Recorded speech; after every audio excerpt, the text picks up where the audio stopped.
السلام علیکم ورحمۃ اللہ وبرکاتہ۔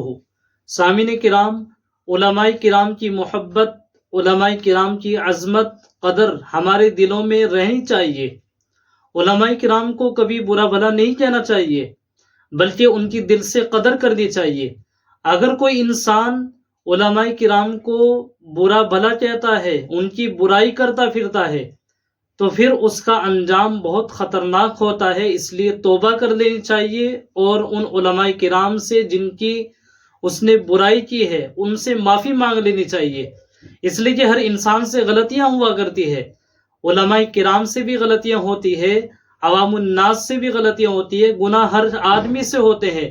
یہ ضروری نہیں کہ عوام الناس سے تو گناہ ہو اور علماء کرام سے کوئی گناہ ہی نہ ہو، ایسا نہیں ہے، بلکہ گناہ ہر کسی سے ہوتے ہیں۔ اس لیے میں آپ کو حضرت مولانا محمد عمر صاحب پالنپوری رحمۃ اللہ علیہ کے کچھ فرمودات ہیں، آپ نے اپنی کتاب میں ارشاد فرمائے ہیں، میں ان کو پڑھ کر کے سناتا ہوں۔ آپ اس ویڈیو کو آخر تک ضرور دیکھیں، اسکیپ نہ کریں۔ وہ ارشادات بہت ہی عمدہ ہے، ہمارے لیے نصیحت آموز ہے، اس پر ہم سن کر کے سب عمل کریں۔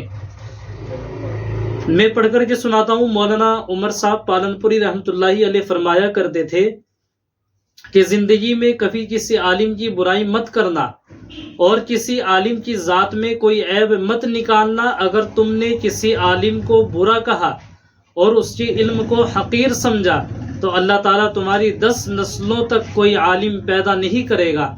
اللہ حفاظت فرمائے، اللہ تعالیٰ ہم سب کو معاف فرمائے۔ کتنی سخت وعید ہے۔ اگر کوئی انسان کسی عالم کو حقیر سمجھتا ہے، برائی کرتا ہے، تو اللہ تعالیٰ اس کی 10 نسلوں تک کوئی بھی عالم پیدا نہیں ہوگا۔ یہ کتنی سخت وعید ہے، اللہ تعالیٰ حفاظت فرمائے۔ اس کے بعد آپ نے لکھا علماء کی توہین کا نتیجہ۔ نمبر 1، آپ نے کچھ ارشادات فرمائے ہیں۔ نمبر 1، حضرت حسن بصری رحمہ اللہ کا قول ہے کہ اگر علماء نہ ہوتے تو عوام الناس ڈھور اور ڈنگروں کسی زندگی گزارتے، اور یہ بات حقیقت ہے کہ علماء کرام کے ذریعے سے ہی ہم نے بہت کچھ سیکھا ہے، ورنہ اگر علماء کرام نہ سکھاتے، یہ نہ ہوتے، تو ہم شاید جانوروں والی زندگی گزارتے۔ نمبر 2، شاہ عبد العزیز صاحب محدث دہلوی نے لکھا ہے کہ اہانت علم اور اہانت اہل علم کفر ہے، یعنی کسی کا مذاق بنانا، کسی کو حقیر سمجھنا، یہ بھی ایک طرح کا کفر ہے۔ نمبر 3، مولانا گنگوہی فرماتے ہیں جو علماء ربانیین کی حقارت کرتا ہے اس کی قبر کو کھود کر دیکھو، اس کا منہ قبلے سے پھیر دیا جاتا ہے۔ اللہ حفاظت فرمائے، استغفر اللہ۔ نمبر 4، مولانا الیاس صاحب سے کسی نے شکایت کی کہ حضرت مقامی علماء کام میں ساتھ نہیں دے رہے ہیں۔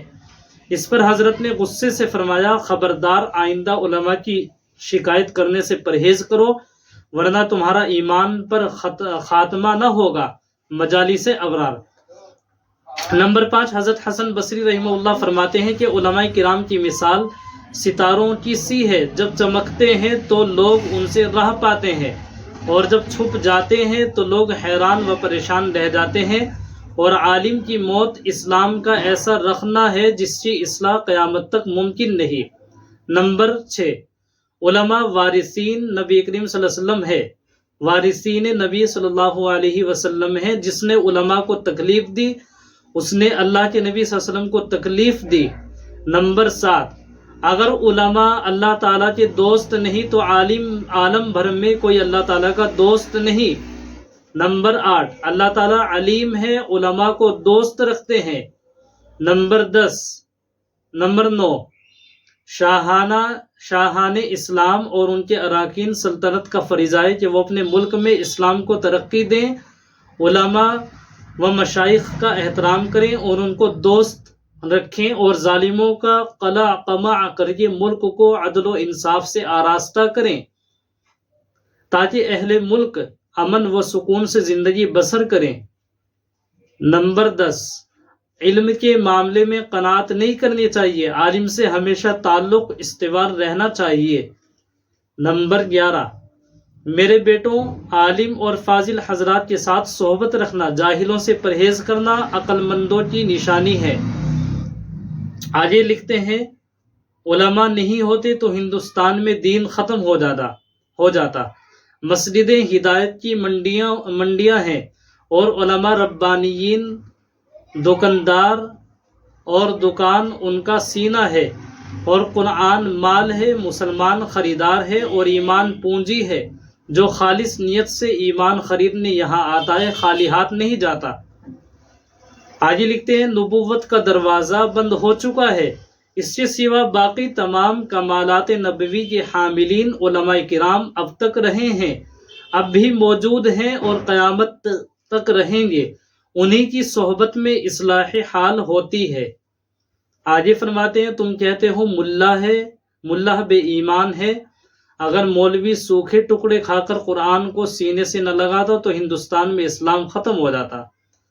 جاؤ تاریخ کے اوراق دیکھ لو، ساری قربانیاں علماء کرام ہی کی ملیں گی۔ ہندوستان موجود ہے تو وہ علماء کرام کے خون سے ہے۔ تو چند باتیں لکھی ہوئی ہیں جن میں سے ایک بات اور ہے، یہ ویڈیو تھوڑی لمبی تو ہو رہی ہے لیکن آپ حضرات اس کو سماعت ضرور فرمائیں آخر تک۔ آگے لکھتے ہیں علم حاصل کرو بیٹا، علم شریعت سے دور نہ ہٹنا، علم فقہ پڑھ، عالم بن۔ سیدنا حضرت شیخ عبد القادر جیلانی رحمۃ اللہ علیہ، ماہنامہ فیضان مدینہ لاہور، صفحہ نمبر 24۔ آگے لکھتے ہیں خلیفہ عبد الملک بن مروان کی وصیت اپنے لڑکوں کو، عالم بنو کیونکہ مالدار ہوئے تو علم تمہارا جمال ہوگا، اور غریب ہوئے تو علم تمہارے لیے دولت ثابت ہوگا۔ آگے فرماتے ہیں بیٹا ہر علم میں سے ایک اچھا حصہ حاصل کرو، کیونکہ آدمی جس علم سے جاہل ہوتا ہے اس سے بغض رکھتا ہے، اور مجھے منظور نہیں کہ تم کسی علم سے بغض رکھو، یعنی کسی عالم سے بغض رکھو۔ عالم اور عابد۔ آگے فرماتے ہیں جو باتیں ہم نے کسی عالم سے سیکھی ہیں ان پر خود عمل کریں، اگرچہ وہ عمل نہ کرتا ہو، اور اسے برا کبھی نہ سمجھے، اور اسے عزت دو۔ جب کوئی شخص کسی مسئلے میں علماء کی نقل کی مخالفت کرے تو اپنے دوستوں کو اس پر اعتراض میں جلدی کرنے سے روکیں، اپنے دوستوں کو تاکید کریں کہ جب کسی عالم یا درویش کے پاس جانا چاہیں تو اپنی عقل کے ترازو کو توڑ کر ان کے پاس جایا کریں۔ آگے فرماتے ہیں علماء و صالحین کو عمدہ کپڑے پہنتے اور لذیذ کھانے غذائیں کھاتے دے کر جلدی سے ان پر اعتراض نہ کیا کریں۔ جب ہم کسی حاکم یا رکن سلطنت سے ملے تو اپنے ہم عصر علماء اور درویشوں کو اسی نظر میں بڑھائیں۔ فرماتے ہیں جب ہم مسلمانوں کے علماء میں شمار ہونے لگیں تو اپنے شہر والوں میں سب سے زیادہ کریم اور صاحب ایثار بن جائیں۔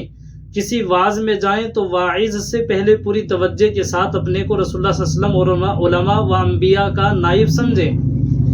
علماء کی صحبت اور کتب حکمت کے مطالعے سے مسرت بخش زندگی حاصل ہو سکتی ہے۔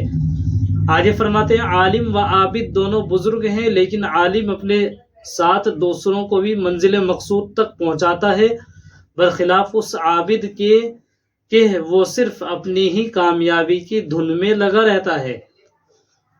سامعین کرام، یہ جو میں نے ویڈیو بنائی ہے اس میں یہی بتانا مقصد تھا کہ عالم کی فضیلت کیا ہے، اور عالم کو علماء کرام کو برا بلا نہیں کہنا چاہیے، اس پر بہت سخت وعید آئی ہے۔ اللہ تعالیٰ ہم سب کو عمل کی توفیق عطا فرمائے۔ آپ حضرات میری اس ویڈیو کو زیادہ سے زیادہ شیئر کریں، اپنے دوستوں تک پہنچائیں تاکہ وہ لوگ بھی اس سے فائدہ اٹھا سکیں، اور دعائیہ لفظ کمنٹ میں ضرور لکھیں۔ السلام علیکم ورحمۃ اللہ وبرکاتہ۔